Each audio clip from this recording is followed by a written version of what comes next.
Good afternoon and welcome to Bourne Public Television.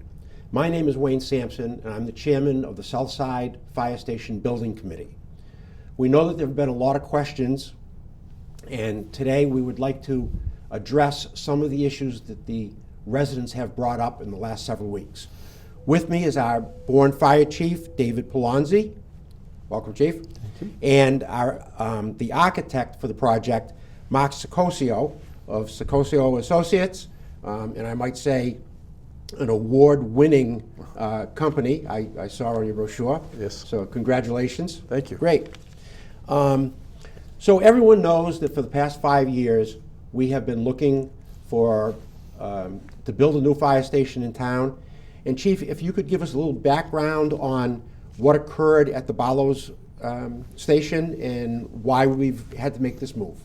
Sure. So for years, the Barlows Landing Station was staffed with 3 personnel, 2 firefighters and a lieutenant. We housed an ambulance, an engine, and an SUV there.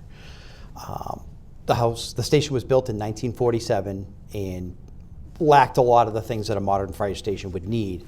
However, in 2021, we found out that the apparatus bay floor was failing and we needed to take the vehicles out of there. We could no longer keep trucks in there.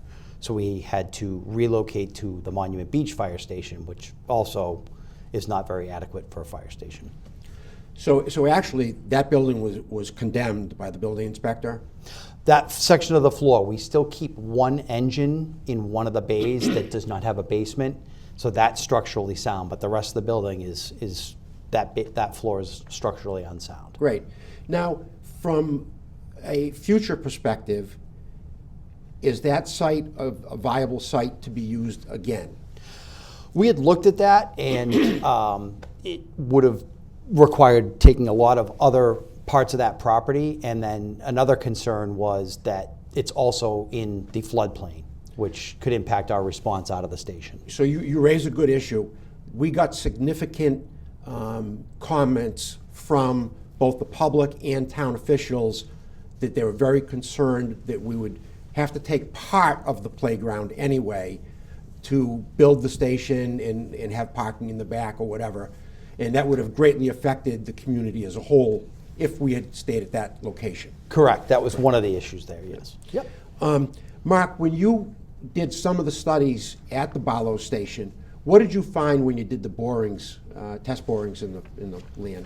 Well, one, we found a very high water table as well as some area that was filled, so unsuitable for construction. So it was very difficult, really a no-go to put an addition on that building and expand in that area.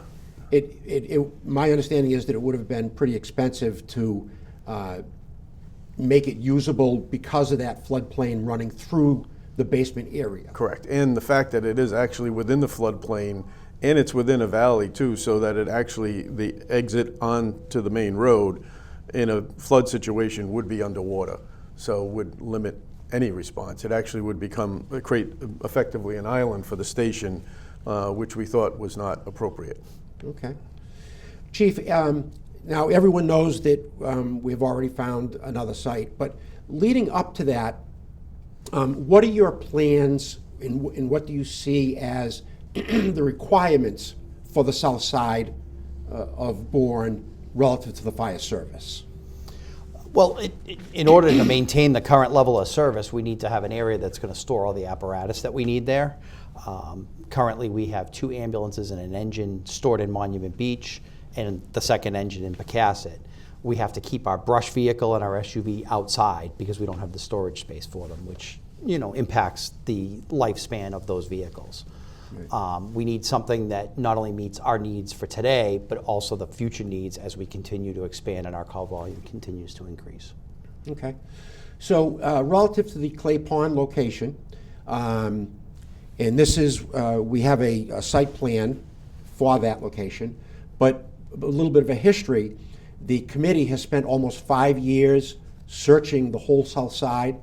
We have looked at more than 20 locations. We've gone through them step by step and eliminated each of them for a lot of reasons. And this site plan allows us to respond I believe it's to 94% of the calls within the appropriate time limit set by the fire industry. Is that correct? Yes, the actually the response times we studied the property right next door because we never identified this property as a potential site. So we looked at literally the neighbor of it, and the response times for 4 and 8 minutes were improved over the current station in Monument Beach and even the Pecasset location as well. It's fractional, but it's an increase. It's an increased percentage that we'd be able to target. Okay. Mark, when we look at this site plan of Clay Pond Road, now you've been over there, you're aware of what they've done prior to buying it, because the town has already purchased the land. Correct, yeah. And they've done some initial studies on it. Yep. Did you check for hazardous material in water table there? Yeah, we did a complete due diligence as part of the purchase of the property for you all in terms of, and obviously that's a huge issue with any kind of hazardous materials. We did test borings. We did a phase 1, what they call a phase 1 and a phase 2 assessment for hazardous materials. Our engineers, our environmental engineers did that and came back not a clean site. It's a good site to build on. So it's Great. It's safe and ready to go. Good. And Chief, does this site meet the fire department's needs for the foreseeable future as well as presently relative to your response times? Absolutely, it's a great location. We had initially hoped for motorway around the corner. This gets us off of MacArthur Boulevard. It gives us access to it if we need it, which gives us a run of the town. We can hit Bourne Village quickly, Monument Beach. It's an ideal location. Great. Yep. So, Mark, you've done, and these are very preliminary plans, just for discussion purposes or whatever.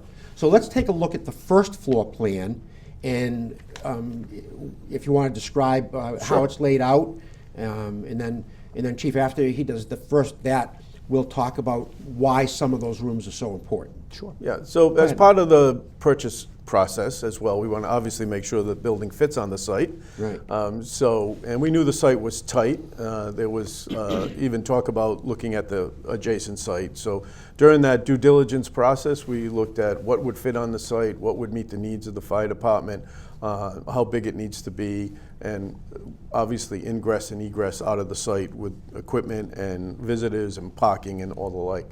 So the building has a footprint of 12,000 square feet. You can see by the color codes.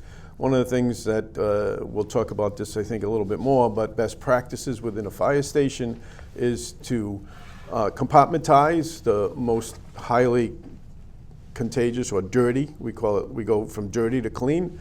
So on the plan, you'll see that the red area is what we consider the hot zone, which has potential for carcinogens, and it's a dirty area. And that houses all of the things that you'd be associated with that aren't clean effectively. The equipment, the gear, the decontamination rooms and the like. And that's all within the red areas. And then the yellow is what we call transitional areas. And those areas are just designed for that purpose, to transition from the dirty to eventually to the clean areas, which is the green.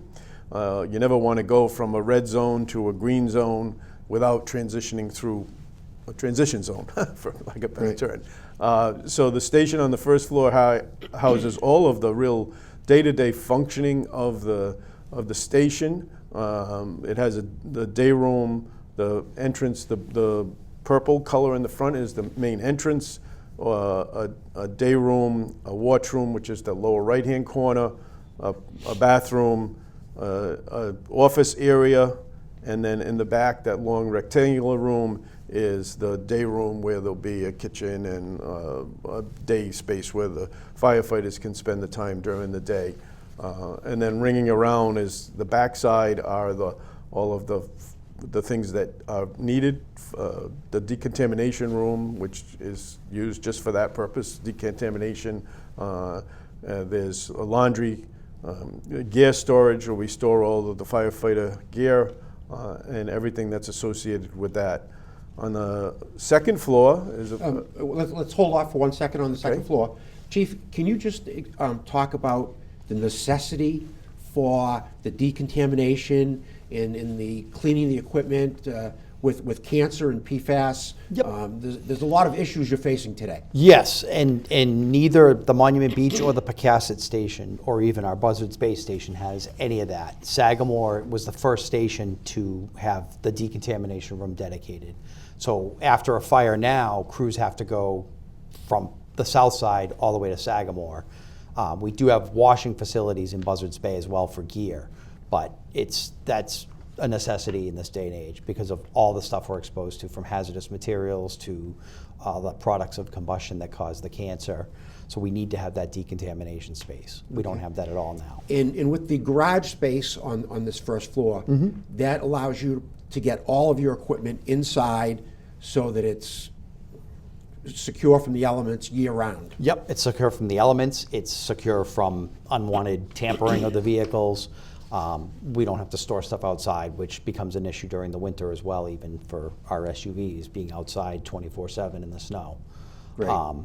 And it will allow us we're going to fill a lot of the station right off the bat, but there is some room for expansion down the road. Great. Okay, let's take a look at the second floor concept. And you want to explain that to us, Mark, please? Sure. On the second floor, it's predominantly sleeping rooms. They're individual sleeping rooms. There's 7, and then there's 3 individual bathrooms as well.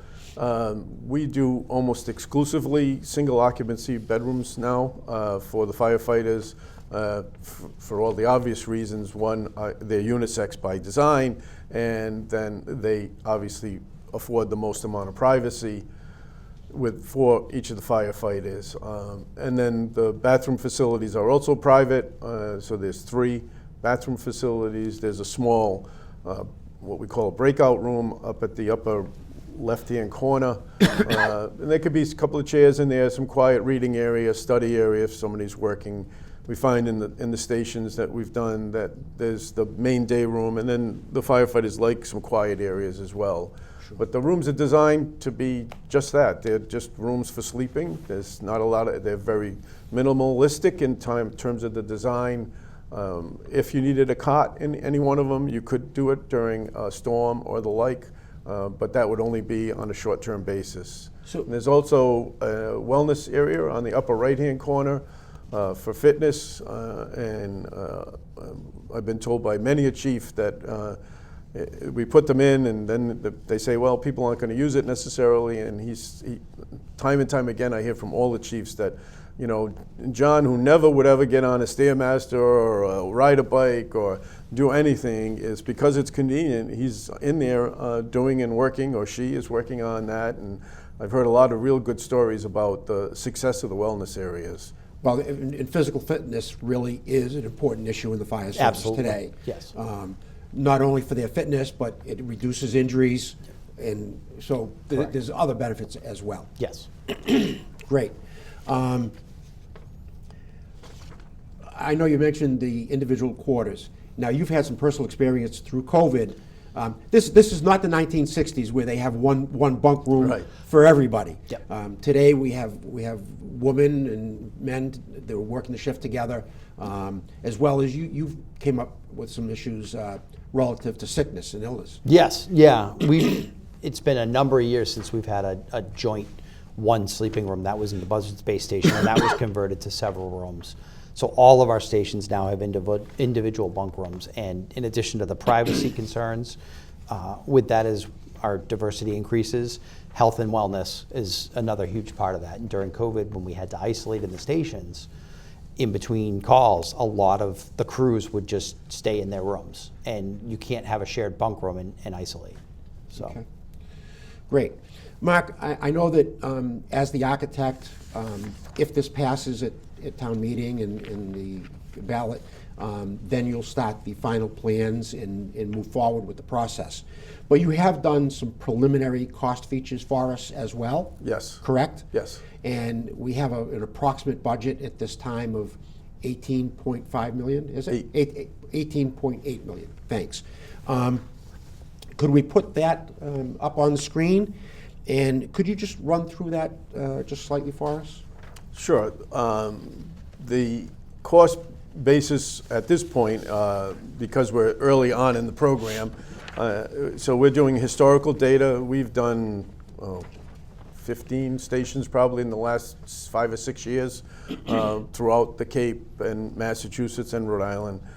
So we constantly keep track of the historical data costs, as well as we're working with Pomeroy Associates, which is your OPM. Yes. And they've done other stations that we weren't involved with. So we keep track. So right now, everything is based on the square footage. So basically, it's a math problem. So it's the 16,000 square feet times the estimated cost of construction. And that's the first number, which is the 14.5 million, which is what we call hard construction. We have built in some escalation factors. The anticipated bid date for this is early next year, early 26, if it's passed, assuming. Consultants is just, it's architects, engineers, everything that's associated with the what we call soft cost for the project. Furniture, fixture, and equipment is just that. It's buying the extractors, the furniture for the rooms, the lockers, and all the stuff that effectively, as we say, not attached to the walls. Right. And then communications, which is alerting systems that are essential to the day-to-day operations of the facility, along with the IT, which is more common, computers and the like that are associated with that. Some utilities, utility connections. And then on top of that, we have a overall contingency, that's the 1.5 million, and that's how we get to the $18.8 million. If I could just pick up on one thing. In your first presentation, you said that and I think it was the first floor was 12,000 square feet. 12,000, yeah. And the second floor is 4,000? 4,000, 16,000. Which gives us a total of the 16,000. Correct. That you were talking about. Absolutely. Okay. So now, are there built-in contingencies in that figure for increased costs over the next year? Yes. While we're performing that? So there's a more detailed budget that has an actual, because we're doing a 5% escalation factor for the anticipated bidding in early 26. So that's built into the numbers. That's built into the 14.5 number. Right. And then there's an owner's contingency of the 1.5. That contingency is just that. It's for any cost overruns, increase in obviously cost of construction and the like. Right.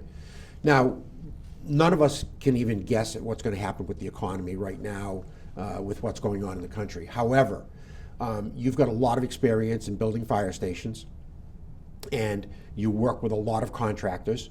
Do you anticipate that this would be a contract that many people would want to bid on? Oh yeah, we actually just did a pre-qualification. So we pre-qualify bidders. It's part of the laws for procurement in Massachusetts. And we just did one in Lakeville. Very similar size project. It's a slightly bigger project, but similar in sense, because projects tend to break up in, like, say, under 5 million, obviously over 5 to 20 million, and then 25, 30. They're all different types of contractors that'll do all of those types of projects. And the sweet spot right now for people that are looking for work seem to be in that 10 to 20 million dollar range, which is where we fall into.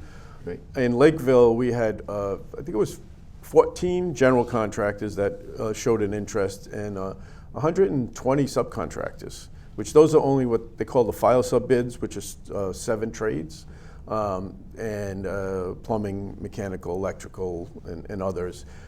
So we were pleasantly surprised. Even in Edgartown, which is not, people don't tend to want to go to Edgartown. It's obviously an island. We just did CM selection there, and we had 4 CMs that put in for that, which we were really happy with. We thought we'd only get maybe 1 or 2. Right. So the market is it's still tight in terms of there's still a lot of work out there, but people are definitely looking, so it's good. And because this is sort of a particular niche, I believe that both you and Mr. Pomeroy have worked with most of these contractors before. You know which ones are good, and you know how to work with them and follow up on them, that type of thing. Well, there is actually so DCAM, which is part of the procurement process in Massachusetts, who oversees the contractors, actually does keep we do reviews of each contractor at the end of the job. They have to maintain an acceptable score to stay within the DCAM procurement piece, and it's very serious. So yes, it's extremely important to work with people, but they are all qualified for sure. So, assuming that this passes town meeting and passes the ballot question, what is an approximate timetable? I know that we're really actually looking into 2027. Yeah, we'll be finished in 2027. Right. So once it passes, then there's basically 3 big chunks of work that we have to do. So we call schematic design, which will be taking about 6 to 8 weeks to do that once it's passed. So now we're starting in June. But even backing up a little further, one of the first things we'll be doing is demoing the building. So the town is planning on demoing the building themselves. That's slated to start in July, if again, assuming everything's passed based on the current schedule. We'll tear that down. We'll have to just verify the rest of the site, make sure there's nothing under the building that we would be surprised by. While that's going on, simultaneously, we'll be starting the design of the building, the actual design of the building, as opposed to the sort of rough drawings that we have now. And then that's say a 2-month process, and another 2 months for what we call design development, and then about another 4 months for construction documents, which those are the actual technical documents that go out to bid to the contractors. And then we also, as I spoke of earlier, we have to pre-qualify the GCs and subs, and that all happens between, say, starting in June and then through February, and then we're looking to bid it in March of 26. 26. Yeah, and then basically it's a 15-month construction time frame, 15, 16 months, so that would bring you into May of 27, May of 28, actually, right? Right. Now, we also have to keep in mind the potential for bridge work in the future. How will that affect fire department operations, Chief? The bridges always affect our operations, whether it's just summer traffic, routine construction. It's something that we anticipate and take into consideration each day. Having a station that's completed before the construction, or at least as close to, would significantly make our job easier. Right. The most important question I think that is facing the residents is the cost to them on the tax rate, Chief. Mm-hmm. And we have a letter from the Department of Revenue that explains what the cost per household will be. Mm-hmm. Can you review that for us, please? So I was working with the finance director, Erica Fleming, and based on how this vote will go, we're going to ask for a debt exclusion to construct the new station. And that excluded debt will be raised in addition to our regular tax levy. The estimated cost is $18.8 million. The first year of the debt, they're anticipating that it's only going to be the interest only. So the first year for the average single-family taxpayer, the amount would be $45.24. A year. For that first year. Correct. And then the next year, fiscal 28, they're anticipating the cost will kick in. The first year's payment for the average single-family taxpayer would be $128.18. Okay, so let's just round it off. $130 Yep. per year for the average household. Yep, but each year it's going to continue to go down as other debt gets shaved off. So the second year they're anticipating $98 for the average home.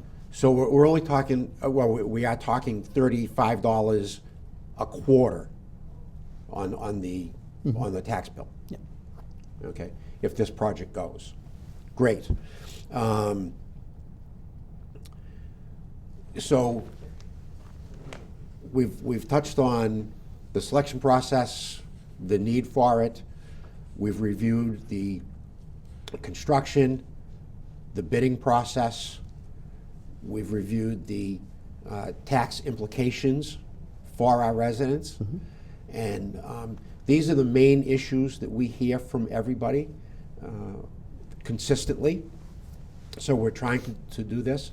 Now, in addition to this program, which will be on until the May 20th ballot question, okay, in addition to that, We will have an in-person meeting on Thursday, May 1st, at the middle school library for people that have additional questions. And we'd like everybody to be there. However, the seating capacity is only about 100 people. I confirmed that with the school. So if you have questions, please come to us or contact the chief or myself or any committee member. We'll be happy to answer your questions. We'll make sure that these questions get out to the entire public. We want to be very transparent about this process. So I thank both of you. I thank Bourne TV, and we really thank the residents of Bourne for supporting the Bourne Fire Department now and in the future. Thank you.